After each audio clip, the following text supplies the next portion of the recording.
এই তো কদিন আগেই বাংলাদেশ থেকে সপরিবারে ঘুরে আসলাম। এখন হঠাৎ করে আবার বাংলাদেশ যেতে হচ্ছে, তাও আবার খুবই শর্ট নোটিশে। মনের মধ্যে যেমন একটা আনন্দ কাজ করছে, ঠিক তেমন কিন্তু ভয় ভয়ও লাগছে। আপনাদের সাথে আজকে সবকিছুই শেয়ার করব, কেন হঠাৎ করে বাংলাদেশ যেতে হচ্ছে। তো তার আগে চলুন কিছু শর্টকাটে রান্না শেষ করে নিই, কারণ রান্নাটা করেই আবার বের হতে হবে কিছু শপিং এর জন্য।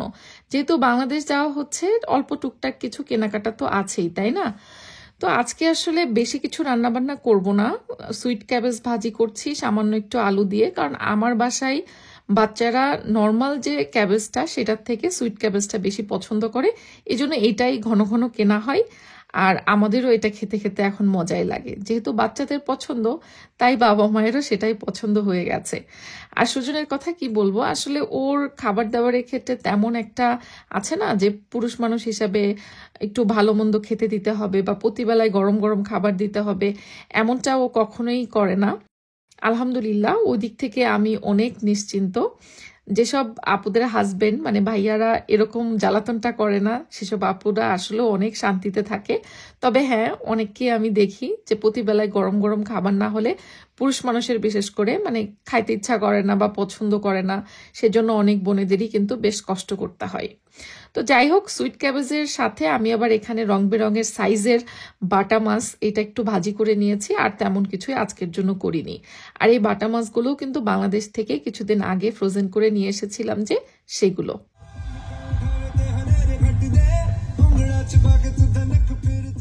তো রান্না বান্না শেষ করে দুপুরের খাওয়া দাওয়া করে আলহামদুলিল্লাহ আমরা বের হয়ে পড়েছি আমাদের কিছু কেনাকাটার জন্য।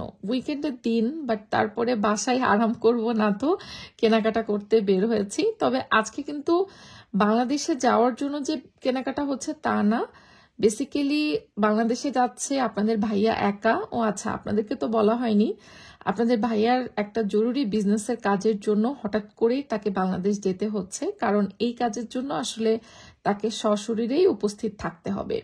তো যেহেতু তার বিজনেসের কাজের জন্য এরকম হঠাৎ ডিসিশনেই যাইতে হচ্ছে, এই কারণে আমরা সপরিবারে যাচ্ছি না, মানে আপনাদের ভাইয়া একা বাংলাদেশে যাচ্ছে।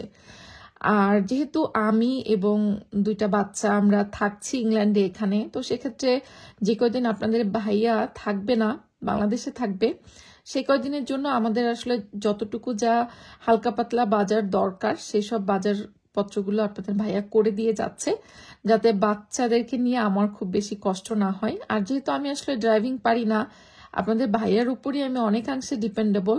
তো এই জন্য ও চাচ্ছে যে ও যে কয়দিন থাকবে না সে কয়দিন বিশেষ করে ওর মেয়েদের যাতে তেমন কোনো কষ্ট না হয়। মেয়েদের যত রকম কিছু পছন্দ দুই মেয়েকে নিয়ে এসে সেগুলো কেনাকাটার স্বাধীনতা দিয়ে দিয়েছে। আর মেয়েরা তো এদিকে বেশ লাফালাফি শুরু করেছে। বাপে যখন বলছে মামনিরা তোমরা যা খুশি কিনে নাও, তো আর ঠেকাই কে, মানে চকলেট চিপস থেকে শুরু করে ওদের যা যা লাগবে সেই সব কিছু ওরা ঝুড়িতে তোলা শুরু করেছে। আসলে মানে ওদের বাবা ও সবসময় এই জিনিসটা করে যে মেয়েদের আবদার সবার আগে পূরণ করে। বাবার কাছে হয়তো প্রতিটা সন্তানই এরকম, তাই না? যাই হোক, কিছু কথা আসলে মনে করলে অনেক বেশি ইমোশনাল হয়ে যায় এই মুহূর্তে। বাবা মার কাছে আসলে সন্তান কি জিনিস সেটা প্রতিটা বাবা মাই বোঝে। যাই হোক, আমি আসলে বাংলাদেশের এই ইনসিডেন্টের পরে একটু মানসিকভাবেও বেশ সিক আছি। তো যে কথা বলছিলাম আর কি, আমার মানে খুশি খুশিও লাগছে যে সুজন বাংলাদেশ যাচ্ছে, বাংলাদেশে আবার এনজয় করতে পারবে। মানে আমি যদিও না যাচ্ছি, বাট তারপরও ও যাচ্ছে দেখেও আমার কাছে ভালো লাগছে। কিন্তু একটু ভয় ভয় কাজ করছে নিজের মনের মধ্যে, এই জন্য যে আসলে আমি তো কখনো এরকম বিদেশে একা একা থাকিনি।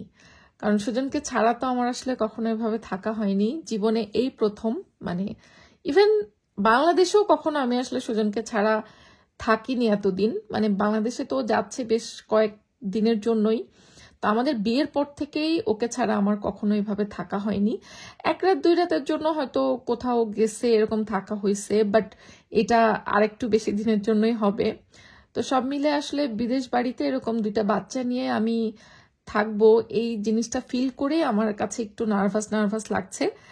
আজকে ভয়েস ওভার দেওয়ার সময়ও কিন্তু আপনারা আমার ভয়েসটাতে খুব বেশি কনফিডেন্ট মানে শুনতে পারবেন না।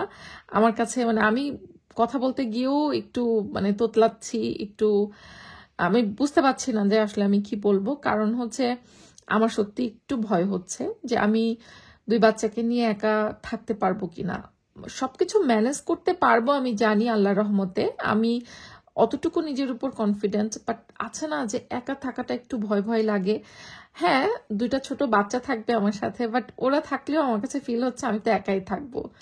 যদিও পাশে নাহারাপুরা আছে, আর অনেক শিথিরা তো আগে আমাদের পাশেই থাকতো, কিন্তু ওরা তো প্রায় 5-6 মাস হয়ে গেছে অন্য সিটিতে শিফট হয়ে গেছে আমাদের এখান থেকে অনেক দূরে। তো এই জন্য এখন তো আর অনেক শীতে আসলে চাইলেও যখন তখন আমাদের বাসায় আসতে পারে না। তো এই জন্য আর কি নাহারাপু আমাকে বলছে, আপু তুমি চলে আসো আমাদের বাসায় থাকো, কিন্তু সেটা তো আর আসলে সম্ভব হয় না, কারণ বাচ্চার স্কুল আছে, সেজার স্কুল, আমার কাজ। যদিও আমি কাজ থেকে এই কয়েকদিন একটু ছুটি নিয়েছি, ওয়ার্ক ফ্রম হোম আমি করব, বাট তারপরও দেখা যাচ্ছে যে বাসায় তো একা থাকতে হবে, বাচ্চাদের রেসপন্সিবিলিটি, প্লাস রাত হলেই একটা মানে ভয় ভয় কাজ করবে কিনা আমি জানি না। আমার কাছে এই অভিজ্ঞতাটা আসলে একেবারেই নতুন হবে, এই জন্যই আসলে একটু ভয় কাজ করছে। তবে সেজার পাপা আমাকে বারবারই সাহস দিচ্ছে যে না, কিছু হবে না, তুমি পারবা। আর আসলে এই দেশে ভয় পাওয়ার মতো তেমন কিছু নেই, যে কোনো প্রয়োজনে বা বিপদে আপদে তো সঙ্গে সঙ্গে পুলিশ কল করলে চলে আসে, বা সিকিউরিটির দিক থেকে সবকিছুই ঠিক আছে। কিন্তু আসলে মানসিকভাবে আমি একটু ভয় পাচ্ছি যে একা থাকতে হবে, এমন তো কখনো আসলে থাকিনি, এই জন্যই হয়তো। যাই হোক, বাচ্চাদের জন্য যেসব খাবার দাবার লাগবে, মানে 2 মেয়ের জন্য যা যা দরকার ওদের বাবা সব কিছু একবারে ট্রলি ভর্তি করে কিনে দিয়েছে। আর ও বাংলাদেশে যাওয়ার জন্য খুব বেশি শপিং এবার করা হবে না, কারণ সেজার পাপা যাচ্ছে, ওর ওয়েট অল্প কিছুই থাকবে। এবারও অন্য এয়ারওয়েজে একেবারে চিপেস্ট ফ্লাইট টিকিট করেছে, যাতে কম খরচে গিয়ে ঘুরে আসতে পারে। আমরা সাথে না যাওয়ার এটাও একটা রিজন, কারণ কিছুদিন আগেই বাংলাদেশ থেকে ঘুরে আসলাম, ঈদ করে ভাইয়ের বিয়ে দিয়ে, আসলে অনেক খরচ খরচারও একটা ব্যাপার আছে। তো সেক্ষেত্রে দেখা যাচ্ছে আবারও যদি আমরা মানে অল্প কয়েকদিনের জন্য পুরো ফ্যামিলি যেতে যাই, মানে এটা তো আসলে হাজারে না কয়েক লক্ষ টাকা খরচ হয়ে যাবে।